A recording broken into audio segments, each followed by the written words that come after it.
Breaking చూస్తున్నాం. Chevella parliament నియోజకవర్గ BRS అభ్యర్థి కాసాని జ్ఞానేశ్వర్ కు మద్దతుగా శనివారం చేవెళ్లలో బీఆర్ఎస్ భారీ బహిరంగ సభ నిర్వహిస్తోంది.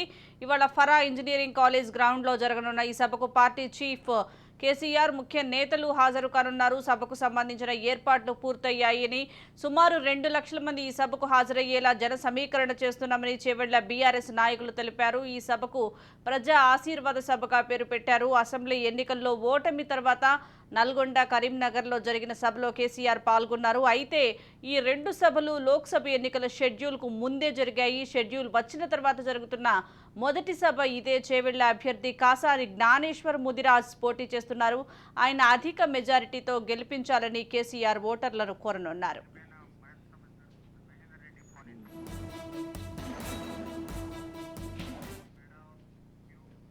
దీనికి సంబంధించి మరింత సమాచారం మా ప్రతినిధి మహేందర్ అందిస్తారు. మహేందర్, చెప్పండి, చేవెళ్లలో ఈరోజు బీఆర్ఎస్ ప్రజా ఆశీర్వాద సభ ప్రారంభించబోతున్నట్లుగా తెలుస్తోంది. ఏర్పాట్లు ఎలా జరుగుతున్నాయంటారు? ఎంతమంది జన సమీకరణ హాజరయ్యే అవకాశం ఉందంటారు? అలాగే కేసీఆర్తో పాటు ఎవరెవరు హాజరవుతారు? లోక్సభ ఎన్నికలకు మొత్తం బీఆర్ఎస్ రెడీ అవుతుందని చెప్పొచ్చు. అన్ని స్థానాల్లో ఇప్పటికే అభ్యర్థులు ప్రకటించగా గులాబీ నేతలకు మాత్రం దాని తగ్గట్టు జోష్ కూడా నయా జోష్తో ముందుకైతే వెళ్తున్నారు. నేడు చేవెళ్ల నుంచి లోక్సభ ఎన్నికల శంకర్రావుని కూడా వాళ్ళు పూరించుతున్నారు. పార్లమెంట్ ఎన్నికల సమయంలో దాదాపు సమీపిస్తుండడం, ఇంకా దీంతో ఇంకా లేట్ చేస్తే మరింత అసెంబ్లీలో జరిగినటువంటి పరిణామాలు, అసెంబ్లీ వచ్చిన రిజల్ట్, అసలు దాన్ని దృష్టిలో ఉంచుకొని అసలు లేట్ చేయొద్దు, ఇక జోష్ పెంచాలి క్యాడర్లో, లీడర్లో అన్నట్టుగా వాళ్ళు ముందుకెళ్తున్నారు. ఆ రకంగా స్పీడ్ కూడా పెంచాలని చెప్పొచ్చు. నేడు చేవెళ్ల ఫరా కాలేజ్ లో నిర్వహించేటువంటి బీఆర్ఎస్ ప్రజా ఆశీర్వాద సభకు గులాబీ అధిపతి కేసీఆర్ కూడా హాజరవుతున్నారు. 4:30 గంటలకు బహిరంగ సభలో ఆయన పాల్గొంటారు. కాంగ్రెస్ పాలన తీరును ఎండగట్టేలా కేసీఆర్ ప్రసంగం సాగనున్నట్లు బీఆర్ఎస్ శ్రేణులు చెప్తున్నారు. అలాగే ఇప్పటికే 2 సార్లు చేవెళ్ల ఎంపీ సీట్ను బీఆర్ఎస్ కైవసం చేసుకుంది.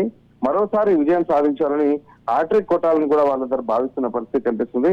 ఇక ప్రత్యర్థులు ధీటైన సమాధానం చెప్పాలని కూడా కేసీఆర్ భావిస్తున్నారు. అలాగే లోక్సభ ఎన్నికలకు ముందు నిర్వహిస్తున్న తొలి సభకు 2 లక్షల మంది జనాలను తరలించాలని కూడా ఒక లక్ష్యంగా పెట్టుకొని ఆ రకంగా జన సమీకరణకు కూడా పాల్పడుతున్న పరిస్థితి కనిపిస్తుంది.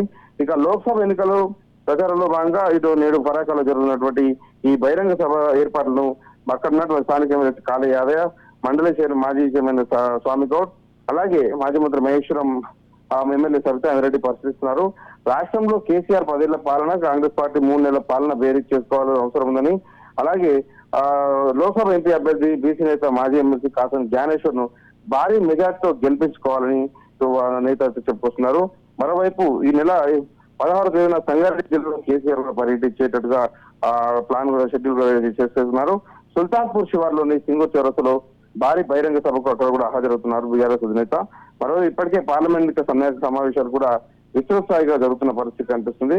సో కార్యకర్తల్లో ఇక ఆలస్యం చేయొద్దు, ఇప్పుడు ఎలక్షన్ జోస్ నింపాలి కార్యకర్తల్లో. అసెంబ్లీ ఎన్నికల తర్వాత డీలా పడ్డటువంటి లీడర్లు, క్యాడర్ మొత్తంగా కూడా పార్టీ ఒక్కొక్కరుగా విడిపోతున్న నేపథ్యం, పార్టీని వీడుతున్న నేపథ్యంలో ఇంకా ఉన్నవారంతా కూడా ఒక జోష్ నింపాలని బీఆర్ఎస్ స్పీడ్ పెంచిందని చెప్పొచ్చు.